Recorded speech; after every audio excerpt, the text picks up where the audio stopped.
Ecclesiastical Commandments.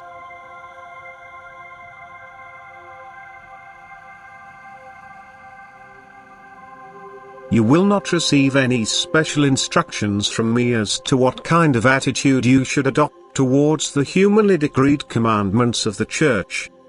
Whatever you do of your own free will is valued by me. Whatever you do under duress, be it for fear of punishment or even due to habit, means nothing to me. Whatever people tell you to do shall also be rewarded by people. People shall never be assured of receiving a reward from me which I myself have never promised. Even so, I cannot sanction something that utterly opposes my will, because I gave people freedom of will which, however, is infringed upon by humanly decreed commandment, for a commandment is an obligation which excludes the use of free will.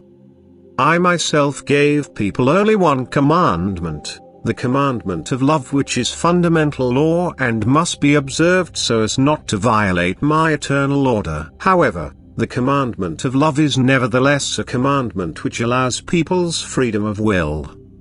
There is no compulsion urging him to be lovingly active, and neither will he be punished by me. It is just that he will punish himself because he pays no attention to the only means which signifies redemption for him from a self-inflicted state of constraint. I gave people the commandment of love which can be voluntarily complied with or rejected. People issued additional commandments which do not meet my approval, for they are not born by love for fellow human beings but are mere measures to increase power, because the affiliation to an organization, which lays claim to be the true Church of Christ, is made dependent on the fulfillment of these laws.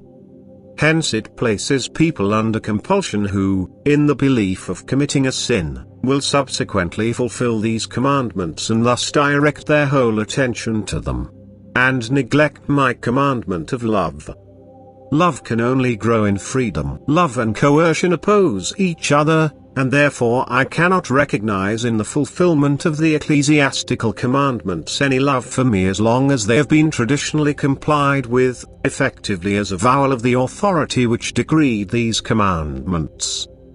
Besides, these commandments are not suitable to ignite love for me because they portray me as a being which is afflicted by human weaknesses, demanding obedience, reverence and acknowledgement when, in fact, I only want to be loved.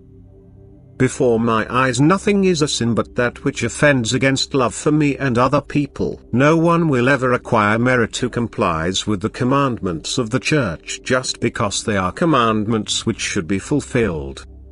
Free will shall choose me on account of love. And this is why people don't need any other commandments but the one I myself gave to them in realization of the blessing which arises for every person from fulfilling it. Amen.